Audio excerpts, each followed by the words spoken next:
não te isoles no circuito social onde te encontras. A solidão aconselha mal.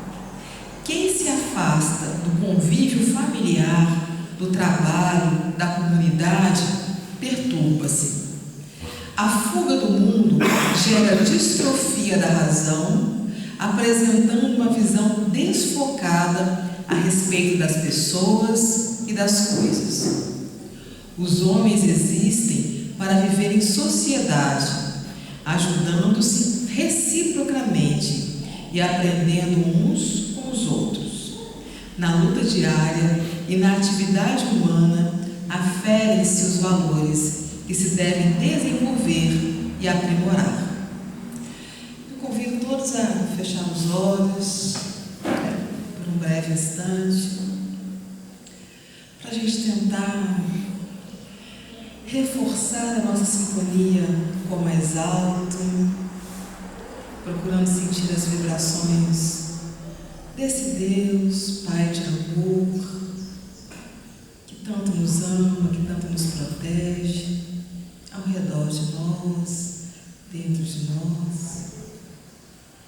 Procurando sentir a presença dos nossos amigos e mentores espirituais, que certamente prepararam toda a ambiência dessa casa para que pudéssemos estar aqui. E roguemos a eles, nesse instante, que ao longo do estudo nós consigamos compreender, absorver e depois colocar em prática tudo aquilo que irá fazer a diferença para que sejamos cada vez mais felizes, para que vivamos cada vez mais em paz. Bom dia. Bom dia. Bom dia. Bom dia. Bem, de imediato, desejando a todos vocês um Feliz Natal e um 2025 de muita alegria, muita luta, muita sabedoria, muito progresso, e principalmente desejando que o 2025 seja bem diferente desse ano que está se findando. Vamos pensar o seguinte, primeiro, essa pequena frase inicial. Reconhecer um negócio muito complicado. A gente faz tudo, mas a gente tem ainda o hábito de dizer que não, o que vale é a minha opinião. Eu estou certo. A verdade quem tem sou eu. Então reconhecer é uma chavezinha muito complicada. Reconhecer que eu estou errado, reconhecer que eu pequei, reconhecer que eu falei mal, reconhecer que eu não segurei a língua, aquele amigo que é tão amigo e de repente eu não concordei com o que ele fez concordar ou não é uma coisa, mas eu exprimi, apertei e falei aquela palavra. Então quando você reconhece alguma coisa, você já está começando a caminhar para ter uma vida mais plena. Mas vamos lá. Alguém aqui já mexeu com obra em casa? Morando? Uma delícia, né? Você arruma um pedreiro. Olha só, segunda-feira eu começo. Perfeitamente. Aí segunda-feira, 7h, um cara sério, né? Difícil hoje, mas tem. Aí segunda-feira de manhã o cara bate na porta da sua casa. Seja bem-vindo e tal. Você vai fazer uma reforma na sua cozinha, vai fazer uma reforma na sala. Aí começa a quebradeira. E junto com a quebradeira vem aquela poeira. Se for aquelas casas mais antigas, né, bem mais antigas, igual a minha, por exemplo, tem um produto que se usava chamado Saibrim. Ele é ótimo, desde que não molhe. Se ele ficar na parede lá 500 anos e não pegar umidade, é uma rocha. Mas pegou umidade e depois secou, ele vira uma poeira fina, que é um problema sério. Então quem já mexeu com reforma em casa, eu já fiz isso morando, é muito difícil. Mas para ficar bonito, eu contratei um arquiteto, uma arquiteta, ela fez um projeto. No papel é chique, mas na hora de fazer, vai ter que quebrar, né? Vai dar poeira, vai sujar, vai dar saco de entulho, caçamba. Mas quando fica pronto, fica tudo bonitinho, você olha assim, valeu a pena. Vocês acham que a mudança de um planeta de provas e expiações para um planeta de regeneração seria assim? Você dorme hoje, acorda amanhã, está tudo floridinho? Nós estamos vivendo agora a era da quebradeira. Estamos quebrando os pisos quebrando os azulejos, quebrando as paredes, para poder fazer a tal sonhada cozinha americana, aquela que é a parede no meiozinho e tal. Você frita um ovo lá, a casa inteira fica cheirando o ovo frito. Negócio de doido, né? Aí você tem que manter a cozinha sempre limpa, porque se chega uma visita, se as panelas estiverem em cima da pia, a pessoa consegue ver lá da sala. E esse aí não cuida bem da cozinha. Então, para que a gente possa chegar ao que se pretende de um planeta de regeneração, primeiro vai ter que quebrar. E vocês já observaram que a quebradeira está grande, como é que as pessoas estão muito fora de si? Já perceberam? Vou contar um caso para vocês. Eu trabalho na Rádio Tatiaia. A Rádio Tatiaia fica na Rua Espírito Santo, 1115. É o prédio da Unimed, do lado da catedral. Aquele prédio grandão, preto. Ele é torto, ele é assim, Deus me livre, né? Sempre foi, ele não está construído certinho.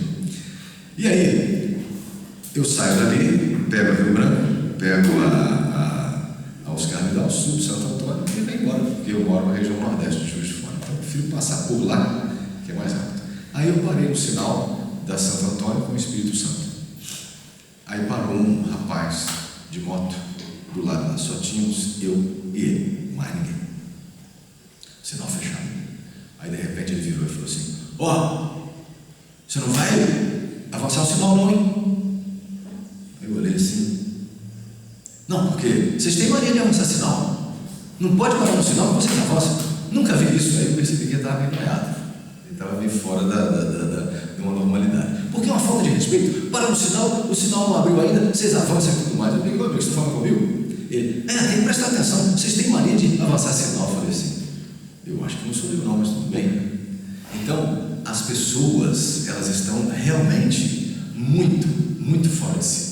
Descendo ali a mesma Santo Antônio, sentido o Empório Bahamas, que é logo ali perto, fui buscar um documento, um amigo meu que tem uma gráfica lá. De repente, eu descendo no passeio, eu percebi que tinha alguma coisa atrás de mim. Quando eu olhei, era um motoqueiro descendo a Santo Antônio no passeio, contramão. Aí eu peguei e olhei assim: opa, bom dia, tudo bem? Não, só estou esperando você chegar por lá porque eu quero passar. Isso é normal? Não é. Então, para que a gente possa chegar aonde já está a caminho, primeiro vai ter que quebrar muito. Então, o que a gente tem que fazer? Paciência, muita paciência com todas as pessoas, em todos os momentos, revestida de amor. Tem uma mensagem do Emmanuel com o Chico Xavier, que é a coisa mais chique do mundo. Tem algo a ver com reconhecer também. Para pessoas que têm um pé no autoextermínio, para espíritos que têm como hábito e atividade obsessão, obsidiar, só existe uma única fórmula médica, um único remédio para esse tipo de situação. E fecha a mensagem dizendo: somente a paciência embalada no amor que a gente consegue quebrar isso. Infelizmente, hoje a gente tem uma situação muito interessante, e o que é muito bom, às vezes a gente chega numa casa espírita, mas está vazio e tal. Não está, a gente sabe que não está. Se a gente prestar atenção aqui nessa casa, quando os serviços daqui terminam, essa casa aqui desdobra e cresce. O ID, por exemplo, onde eu atuo, a esposa de um amigo que é médico, ela falou que o ID tem 3 andares. Quando termina o serviço, ele passa para 5, porque o trabalho espiritual ali dentro é muito grande. Dona Elza, que eu tive o prazer de conhecer lá no Parque Independência, ele falava que o centro espírita era muito pequenininho, mas quando os trabalhos espirituais começavam, ele triplicava de tamanho. Então, hoje nós temos a tecnologia que está muito avançada. Hoje você tem ferramentas tecnológicas que fazem com que você consiga comunicar com pessoas distantes. O meu filho viajou para os Estados Unidos. Você consegue falar com ele agora através de uma chamada de vídeo pelo WhatsApp. A não ser que a internet caia e tudo mais, mas como existe hoje um padrão bastante mais seguro, então a tecnologia está muito avançada, a medicina está muito avançada. O que não andou ainda somos nós. Então, para que tudo fique bem, para que a gente tenha aquela cozinha americana, que vai dar um cheirinho de ovo depois quando você está no vinho lá, para que você tenha aquela sala bonita, né, chique toda a vida, com um porcelanato bacana, você vai ter que quebrar. E é o que está acontecendo agora. Mas onde a gente vai conseguir, nessa quebradeira toda, ter calma, para não brigar com o pedreiro, não brigar com o servente, ou está pisando cheio de cimento, está espalhando tudo, porque tem gente que fica em cima, né? Fiscal de obra. Ele. Da outra vez que eu vim aqui, eu falei sobre Jesus. Eu tenho assim praticamente todas as palestras que eu venho fazendo, acaba que ele é o assunto, né? E é o único caminho, não tem outro. Quando as pessoas, como elas estão vivendo, muito atribuladas, com os corações muito doídos, com muita dificuldade, às vezes não é dificuldade material, não é questão material, é questão existencial. O sujeito acorda de manhã, ele tem um emprego legal, ele tem amigos, ele tem uma família bacana, mas o coração dele está mexido. Isso é muito comum. Então, ele é o elemento fundamental para que a gente possa resgatar a dignidade psicológica e psíquica, para que a gente possa ter uma mente melhor, para que a gente possa reconhecer o outro como ele é, aceitá-lo do jeito que ele é, sem querer mudar nada. Olha, se você fizer desse jeito vai ser melhor. Quem disse? O único modelo de você conseguir modificar alguém é o exemplo. Você faz, mas sem impor àquela pessoa que ela faça. Jesus chega no meio de feras, todas com pedras na mão para apedrejar a mulher. Ele faz um escrito no chão, não diz que pode, mas também não diz que está errado, porque era a lei daquela época. A única coisa que ele fala: se você não tiver pecado, à vontade. Aí todo mundo ficou numa situação difícil. Depois ele chega para a mulher e diz: se eles não te condenaram, eu também não te condeno. Vá, aí é que é o problema. Reconheça, vá e não peque mais, para que algo de pior não lhe aconteça. Eu terminei de ler eu vou entrar aqui no texto de Cristo já, porque é muito elucidativo. Terminei de ler agora, estou estudando profundamente a questão das obsessões. E o Divaldo Franco, junto com o Manuel Filomeno de Miranda, tem um trabalho extenso. O que é um espírito obsessor? Aquele que te persegue, às vezes mais de um, às vezes muitos. E qual que é a grande arma do espírito obsessor? A invisibilidade, você não o vê. Quando você sabe que ele é invisível e que a gente já começou a quebrar 50% da ação dele. Pensamentos que não são seus, pensamentos que aparecem do nada na sua mente, pensamentos com relação a alguém, pensamentos de pouca valia.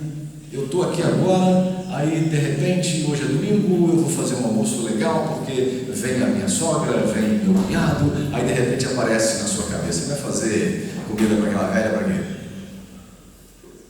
Não é assim. Por que você não pode ser uma pessoa amável? Então, tem uma parte nesse livro Painéis da Obsessão, do Divaldo, que fala a história de um rapaz de nome Arageu. Ele tinha um problema seríssimo de pulmão, estava internado numa clínica e muito perseguido por uma entidade de nome Filipe e diversas outras entidades, porque tem espírito que cola, assim do nada, ele vem E você? Tem uma amiga minha que trabalha já há um tempo numa atividade muito legal de reuniões mediúnicas, e ela falou comigo que estava andando na rua, de repente ela ficou meio tonta, começou a se sentir mal, e foi para casa se sentindo mal, muito sonolenta e tal. E aí, quando ela ia, naquele dia, foi terça-feira, agora essa semana, terça-feira, ela tinha uma reunião mediúnica, um espírito de uma senhora muito velhinha colou nela, na rua, porque queria seguir para não sei aonde, percebeu que ela possuía essa condição, colou nela, e ela ficou muito para baixo, cansada. Não, você não me via, eu estava te chamando, você não me via. Aí na reunião mediúnica eu falei, irmã, eu escuto, falo, mas eu não vejo, não tenho essa capacidade. Então o Argel, ele com problema sério de pulmão, grave, muito doente. Era necessário que ele ficasse vivo, ele não poderia morrer.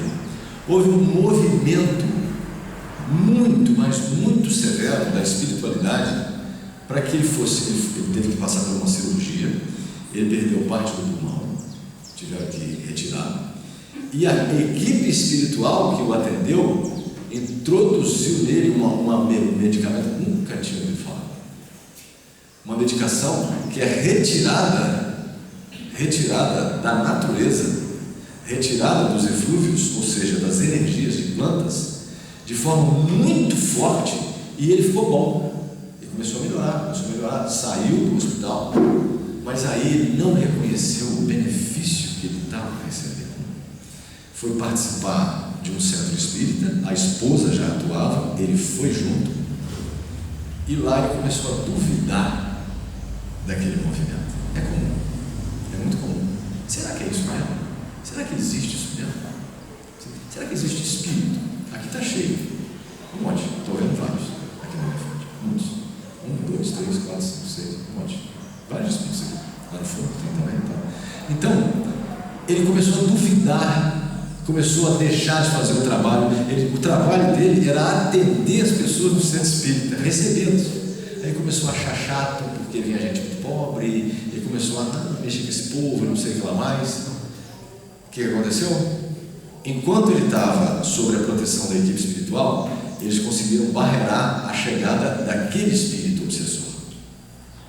Como ele foi melhorando, aquela barreira vai diminuindo, é normal, porque você é que tem que dar conta de evitar que chegue a você esse tipo de gente. Ficou doente de novo. É óbvio. Hospital outra vez. Novamente, a espiritualidade veio, fez todo o trabalho novamente, ele conseguiu restabelecer, mas aí ele foi intuído, teve uma ideia boa, ele não podia ter filho com a esposa, e eles adotaram uma criança que era aquele espírito obsessor que encarnou essa criança. Eles foram no orfanato, e exatamente aquele menino é que foi o escolhido para poder. Então, solução dada, porque não adianta você acabar com o efeito, você precisa chegar na causa. Então, quem é que lembra aqui de 3 nomes de imperadores romanos? Só 3, foram vários, um monte. O César, normalmente todo César, né? Eu falo Júlio César. Júlio César não foi imperador, ele foi um ditador romano, ele nunca se disse como imperador. Calígula. Foi um bom administrador, sabia? Ele só era um pervertido sexual, mas foi um bom administrador, levou muito progresso para Roma. O governo dele durou 1 ano e 3 meses, mas foi um bom administrador. Ele trouxe um progresso muito grande para Roma, especificamente. Mas era maluco, né? Botou um cavalo para ser senador. Nero, tacou fogo em Roma. E Tibério. Mas só que a gente tem que fazer um esforço muito grande para lembrar dessa gente. Eles passaram. Todos eles passaram. Júlio César foi ditador, se autoproclamou ditador, vivia num clima horrível porque todo mundo queria tirar o poder dele. E o segundo foi Augusto e o terceiro foi Tibério. Tibério César, ele foi o imperador romano na época de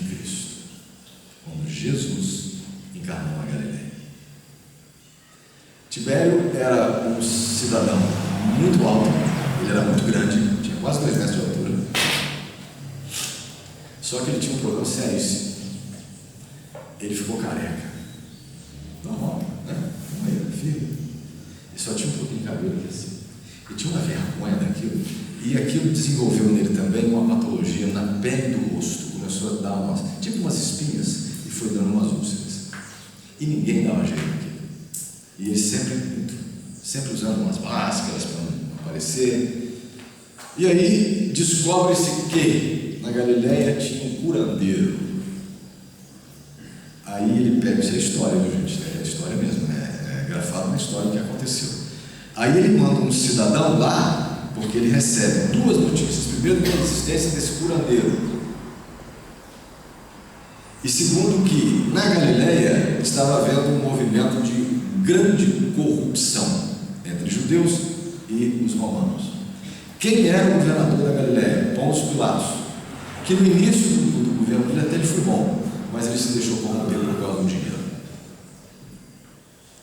Aí manda lá um senador para fazer uma auditoria nas contas do Pôncio, mas com a seguinte ordem: você vai me trazer esse curandeiro aqui em Roma, que eu quero conversar com ele. Esse senador vai até a Galileia e depois faz uma carta. Essa carta está no Vaticano, ela foi publicada, dizendo de quem era aquele cidadão. Era um cidadão que irradiava uma luz assim, assado, tarará, tarará, explicando. Ordem do César, traz ele para cá.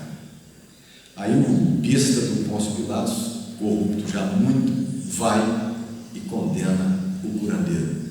O curandeiro é morto na cruz, que era uma das piores torturas da época. E aí, o que vocês acham que deu? Falando bem popularmente, deu isso porque o Tibério queria que o curandeiro fosse lá. Claro, para o curandeiro, ele só passava a mão assim, ia tirar todo o problema dele. Chama o Pôncio Pilatos de volta para Roma. O Pôncio, beleza, acabou, não vou ter mais que ficar aqui nesse lugar horroroso, vou voltar para minha terra.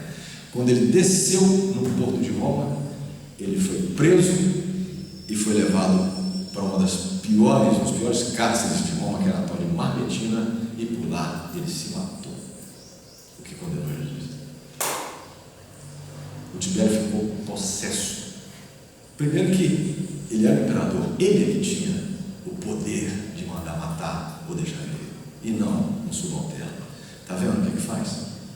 Olha o rolo que vai dando. Então, se a gente não reconhecer o poder, vai ficando tudo difícil, vai ficando tudo muito pesado, vai ficando sem graça, a vida vai perdendo um certo sentido. Nós estamos aqui, são 9h24 de uma manhã de domingo, depois de uma chuvarada também gigante essa madrugada, caiu uma árvore aqui embaixo do borboleta. Uma parte dela, a outra parte está bem torta. Eu vou sair daqui, nem vou passar por ali, vou passar pela UFJL. Quer dizer, mas nós estamos aqui. O que a gente veio fazer aqui? Só escutar uma palestra e na hora que eu sair daqui, vou para casa comprar o frango ali na esquina e vou fazer o almoço. Não pode. Claro que pode, ó. Um belo almoço, por que não? Mas tem que sair com uma pulguinha atrás da orelha. Qual é desse cara, desse curandeiro, na visão do imperador? Que ninguém lembra mais. A gente tem que forçar. Se eu não pergunto, mas dele a gente lembra sempre. Aí cai exatamente numa situação bastante interessante e que é de todos nós. Se a gente sair agora, centros espíritas que estão abertos agora tem público, igrejas católicas que estão na missa das 9 tem pouca gente, igreja evangélica que agora nesse exato momento está lá com o mundo, tem gente, está todo mundo, faz parte. É bom você. A mensagem que foi lida aqui, a gente vive em sociedade, a gente não vive isolado.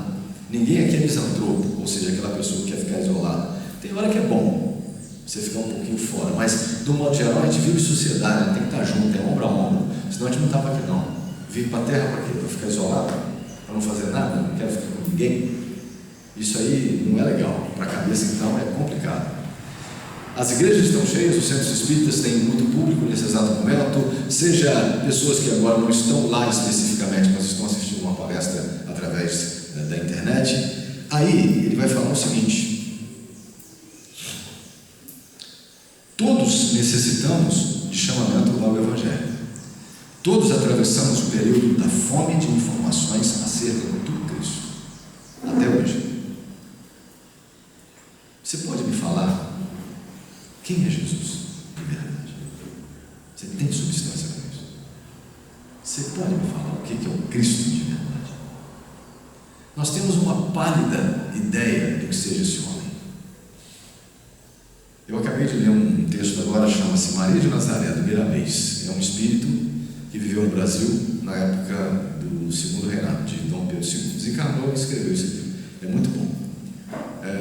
Pelo que ele fala ali, a Maria, a mãe de Cristo, ela era um degrauzinho abaixo de Jesus. O poder dela era algo assim impressionante. Com 7 anos de idade, na concepção dele, ela foi chamada ao Sinédrio para conversar com aqueles homens, os fariseus e tudo mais. Ela deu uma aula com 7 anos de idade. Ficou todo mundo de queixo caído. Alguns aceitaram, outros não. Porque quando você tem que sair do seu comum, do seu cotidiano, quando você tem que quebrar para ficar bonito, você não quer. Ah, não. As suas ideias são muito boas, mas então eu vou ter que mudar. Eu não quero mudar, eu quero continuar do jeito que está, do jeito que está bom. Então, ele diz: informações acerca de Jesus. Nós temos muitas. Mas o que essas informações, elas tocam na gente? Que era um homem inteligente? Que era um homem bom? Que era um homem que tinha poderes? Aí ele quebra a gente na sobra quando ele fala: vocês têm a mesma condição minha e vocês podem fazer muito mais do que eu faço. Milagre. Quantas pessoas que se chegam até você e você, uma palavrinha que você fala, a pessoa sai dali e uma coisa que estava difícil se resolve. E aderindo às interpretações do ensinamento cristão a que mais nos ajustamos, não raro nos confiamos apaixonadamente às manifestações superficiais de nossa fé. Aí é que está o problema. Superficiais. Está errado? Não está errado, está ótimo. Ele vai falar isso no texto o tempo todo. Está bom, ok. Melhor assim do que não ter nada. Viver no vazio. Sem nada, não acredito em nada. Eu não acredito em Deus. Tá, mas tem muita gente que não acredita em Deus, mas sabe que tem uma energia diferente. Não precisa falar, eu preciso acreditar. Deus existe e está aí, pertinho da gente o tempo todo, dentro da gente. Agora, recentemente, uma pesquisa científica mostrou que no DNA de todos os seres tem uma marca diferenciada. Isso é pesquisa científica. No DNA nosso, a nossa Constituição tem uma marca diferenciada. É a marca de Deus. Está em cada um de nós, em cada coisa, em cada ser vivo, em cada planta, em cada animal, em cada inseto, tem a marquinha de Deus. E é a mesma para tudo. Então não tem problema se a gente mirar superficialmente. Eu vou lá, eu vou na igreja, eu vou no culto, eu vou no centro espírita. Tudo bem, está ótimo. Quantos espíritos aqui estão conversando com todos nós nesse exato momento? Não há como esquecer da dona Elza no culto lá numa segunda-feira, quando ela terminou o passe dela, ela chegou para mim e falou assim: eu tinha muita amizade com ela. Hoje você viu? Eu falei: vi o quê? Você não viu a Sheila, não? Qual Sheila? Aquela moça que estava assim? Não, o espírito Sheila, ela veio aqui, colocou uma pétala de rosa com uma gotinha d'água na cabeça de cada um que estava aqui. Eu falei: dona Elza, você está pedindo demais de mim. Quem sou eu para ver Sheila, ver gotinha, ver florzinha na cabeça de cada um? Entende? Aqui agora, além dos espíritos que tomam conta dessa casa, está assim, está tudo aí, rodando no meio de vocês. Bom, partilhamos assembleias seletas, lugares bonitos, ou humildes, não importa. Templos materiais, o que sem dúvida nos dignifica no pensamento religioso. Gosto demais de uma igreja, adoro. Primeiro que são lindas, maravilhosas, igreja católica. E sou muito observador quando eu entro numa igreja, eu vou olhar assim os detalhes. Por que a Catedral Metropolitana, por que a maioria das igrejas são arredondadas? Porque lá atrás, quando foram feitas, não tinha sistema de som, não tinha microfone, não tinha equipamento. Aí a senhorinha que escuta mais ou menos, ela senta lá no final. Como é que ela vai escutar o padre? Aqueles arredondamentos fazem com que o som ande dentro da igreja e chegue lá na pessoa que está no final. Isso foi pensado, isso não foi feito ao Deus dará. Se você ficar na 14ª fileira de cadeiras da Catedral Metropolitana, do lado direito, no teto, que a maioria dos católicos não sabem, tem diversos escritos no teto da catedral. Se você ficar nesse ponto, você vai conseguir ler só uma coisa, porque tem uma pilastra na frente. O mundo é dos justos. Tem todo escrito, mas você só consegue ver isso. Isso não foi colocado por acaso. Essa forma de você ver é lindo, maravilhoso, não tem problema nenhum. A pessoa vai participar, vem aqui. Não importa se é um lugar lindo, maravilhoso, um centro espírita muito bem montado, com cadeiras tipo de cinema, ou um centro espírita pequenininho, com umas cadeirinhas mais ou menos, igual a minha amiga Marli, lá no Bela Aurora, fazendo um trabalho de ajuda tão grande, pequenininho, com umas cadeirinhas ruins, cheio, não importa. Integramos equipes da propaganda dos pontos de vista que exposamos nesse sentido, o que realmente nos evidencia o zelo das atitudes, ou seja, a gente propagandeia Jesus, igual nós estamos fazendo aqui agora. Cultivamos discussões, aqui ele fala acirradas, por demonstrar a validade das nossas opiniões, o que na essência nos revela um fervor. Não é assim, quantas palestras já assistimos, que o palestrante fala de Cristo, fala da espiritualidade com uma certa eloquência. Quando você escuta hoje, quem está muito em voga é a Maísa Braga, uma senhora lá de Brasília, né? Ela fez diversas gravações, faz até hoje. Ela é fenomenal. O Divaldo, com seus 97 anos, né? Com muita coisa. A dona Isabel Salomão, que desencarnou agora aos 100 anos, ela deixou uma quantidade de coisas gravadas, mas tem muito material inédito, muita coisa inédita, com eloquência impressionante, o zelo naquilo que fala. Adotamos hábitos exteriores, às vezes até mesmo em assuntos de alimentação e convenção social, no dia a dia nosso, com o decidido propósito de testemunhar publicamente a nossa maneira de sentir, o que no fundo nos patenteia a sinceridade sempre louvável. O que quer dizer isso? Que a gente conversa sobre o dia a dia, sobre as nossas coisas, a nossa vida, a gente quer às vezes impor a nossa opinião. Não é assim então, né? Eu me lembro bem que eu estava numa cerimônia, além de radialista, eu também sou celebrante de casamento social, e tinha uma juíza aqui de fora, Dona Ilka, do cartório, ela era muito brava. Ela trabalhou até os 94 anos de idade, muito bonita, uma senhora muito bonita, cabelo muito bem acertadinho. Ela só parou porque ela foi cuidar da irmã que caducou. Então ela ficava muito nervosa porque os noivos demoravam e ela gostava de chegar e fazer ir embora. Aí eu comecei a perceber, não, a gente chega no lugar, nem uma cadeira para a gente sentar. Aí quando era eu ia lá pedir o pessoal do buffet, ou então da organização da festa, bota uma cadeirinha aqui. E eu percebi que ela gostava de falar de receita, eu gosto também de cozinhar.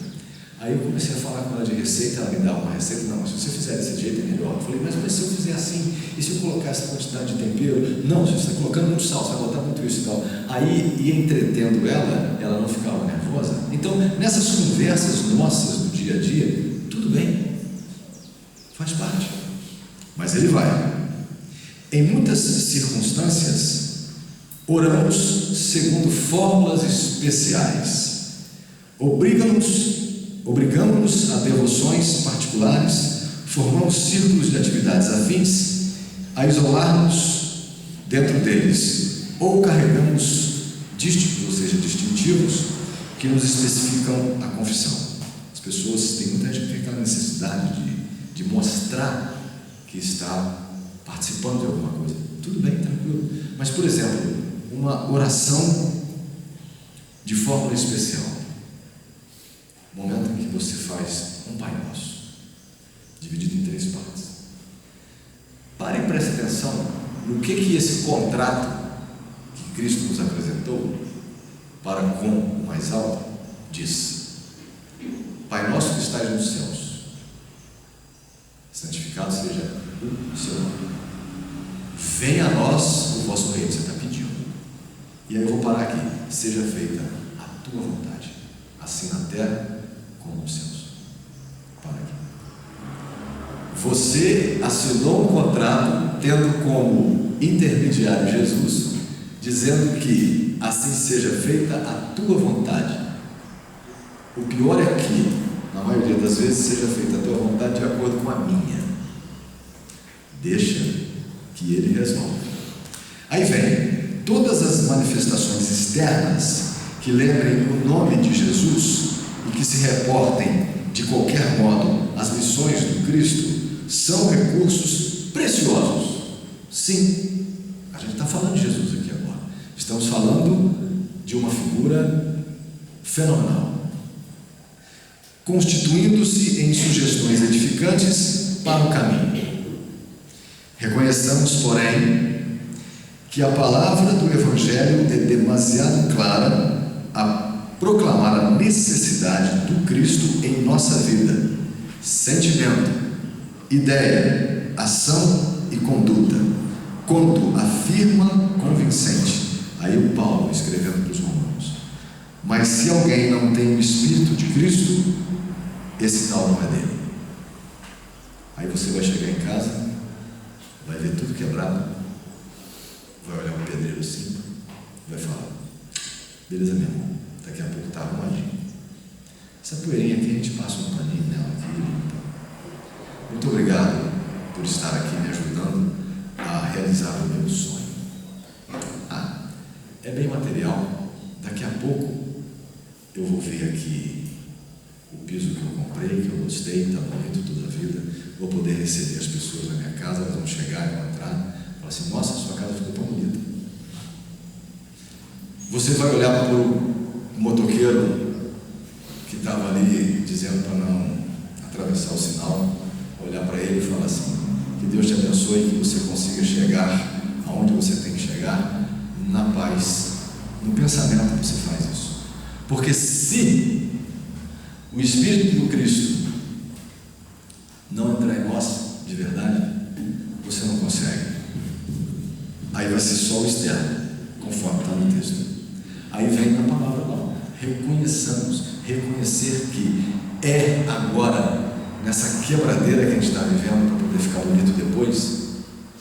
Hoje a tecnologia entrega para a gente uma quantidade de opções. Você não precisa mais escutar alguém falando algo, por exemplo, do Chico Xavier.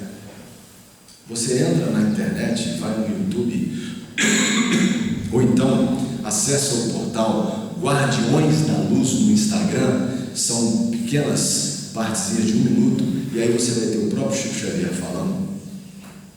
Quando conta a história do Chico, do avião que estava caindo, porque ele ficou desesperado, todo mundo conta de uma maneira, cada um, quando você conta um conto, aumenta um ponto. Mas ninguém conta a realidade.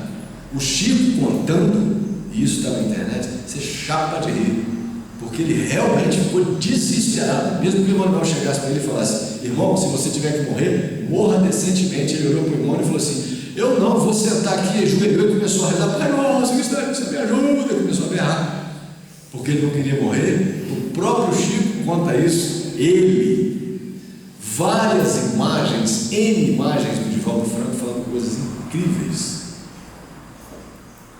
dando substância para você poder viver melhor. Aquele outro palestrante que é muito bom, Haroldo Dutra, trazendo, ele é juiz, se vocês não sabem. Jesus entrou nele porque ele não queria encarnar de jeito nenhum. Ele ia contar isso. o mentor dele, o guia espiritual dele, falou assim: vamos nós dois.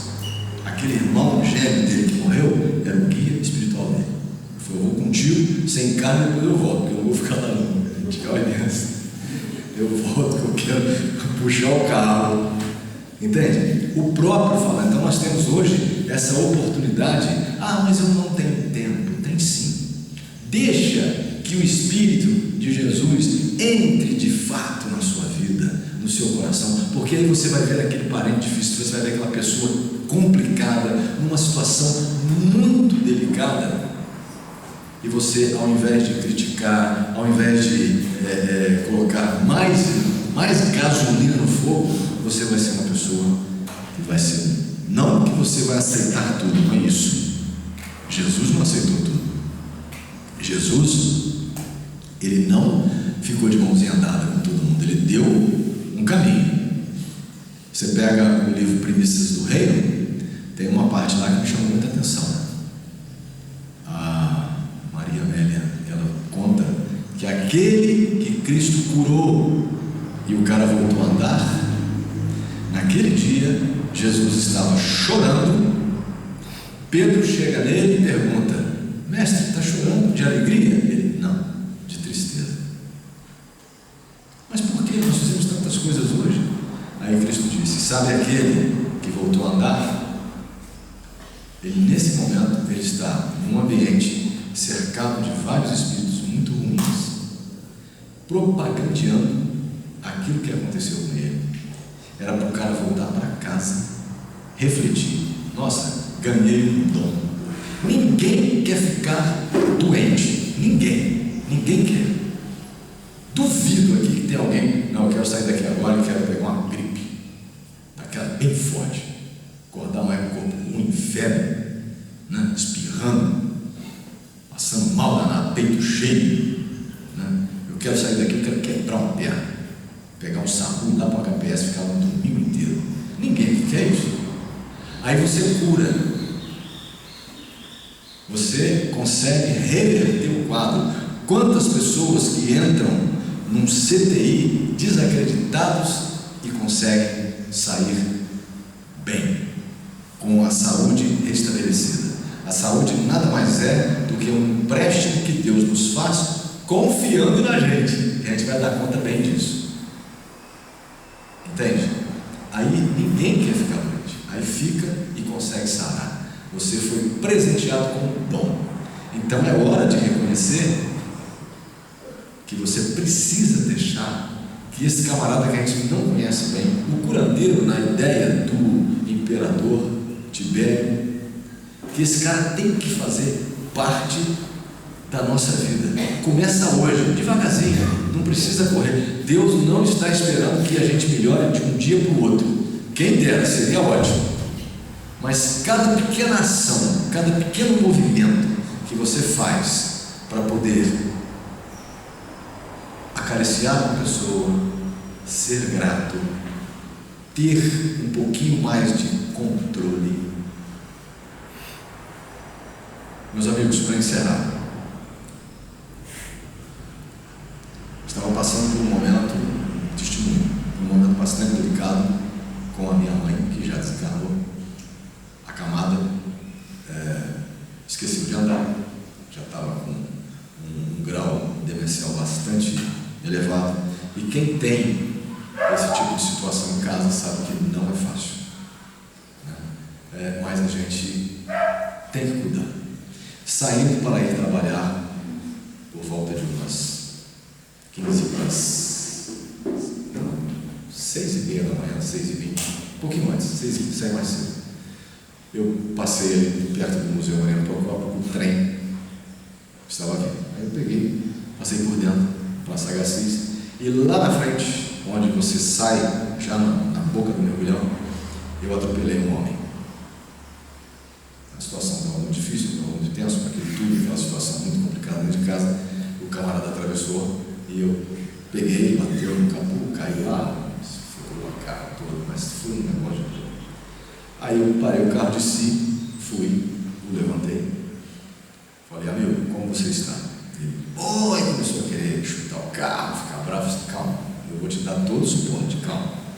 Você consegue andar, quer que chame o SAMU, eu vou chamar, não precisa não, mas... Eu falei assim, calma, porque você também atravessou correndo fora da faixa, não foi? Aí aqui já despertou a cabeça dele. Enfim, para economizar aqui no relato, eu levei ele para a rádio, coloquei no meu carro, levei ele lá para a rádio, o rosto. Aí eu tive tempo de conversar com uma pessoa que foi lá me substituir. Falei, você tem plano de saúde? Ele falou, tem, da Anne. Levei ele lá para a Anne. Lá ele foi atendido pelo médico. Aí chegou, aí tinha um cara na portaria, que ele foi policial militar, eu conheço ele, o Reis, foi PM de trânsito. Aí ele falou, eu vou chamar a polícia para você, foi. Aí chegou um sargento que é muito amigo meu. Aí começamos a conversar, fez o boletim de ocorrência, ok, tá tudo certo, isso mesmo. Você já pode ir embora. Eu falei, não, só sai daqui na hora que sair o resultado da tomografia. Não tinha nada e tudo mais. Aí chega o filho dele. Ô pai, de novo? Aí eu falei, puxa vida, então o cara ele tem assim uma pequena repetência nesse tipo de coisa, né? Mas se você fica nervoso, é ruim demais. Mas se você fica nervoso, você sintoniza com o nervosismo dele que foi prejudicado, não nada, o cara não tem noção, deu uma puxada aqui, eu falei, tá aqui no telefone, qualquer coisa se precisar. Acabou que eu fiquei amigo e depois a gente se falou aí um tempo, até que a coisa terminou. Então, é necessário que a gente reconheça a importância de colocar este Espírito do Cristo hoje no nosso caminho. Sair daqui agora, já começar a pensar, eu preciso colocar ele comigo, de verdade. Estudar um pouquinho mais, saber o que ele fez mais, sair um pouco do comum. Mas eu não queria, então vai ler a Bíblia. Pega o Evangelho segundo o Espiritismo, que é um dos livros mais legais que Kardec trouxe, cheio de amor. Ele fala que o Kardec é só ciência, esquece da filosofia e da religião. Não, ele só fez ciência. Nada, pega o Evangelho segundo o Espiritismo, é todo amoroso, todo cheio de pequenos detalhes, mas detalhes riquíssimos. Vai ler uma partezinha por dia e começa a fazer essa caminhada, porque se a gente não reconhecer a importância desse curadeiro na nossa vida, aí a quebradeira vai continuar e aquela saloneta, aquela cozinha americana bacana, aquele porcelanato chique, não vai chegar nunca. Bom domingo, bom Natal, feliz 2025 para todo mundo. Muito obrigado. Vamos agora fazer a nossa prece, elevando os nossos pensamentos e sentimentos até Jesus, para que possamos absorver suas energias amorosas, sentir que Ele habita em cada pensamento, em cada sentimento do bem, e aproveitar estes momentos para nos colocarmos como trabalhadores de Jesus, buscando sentir a cada instante da nossa vida a sua presença amorosa.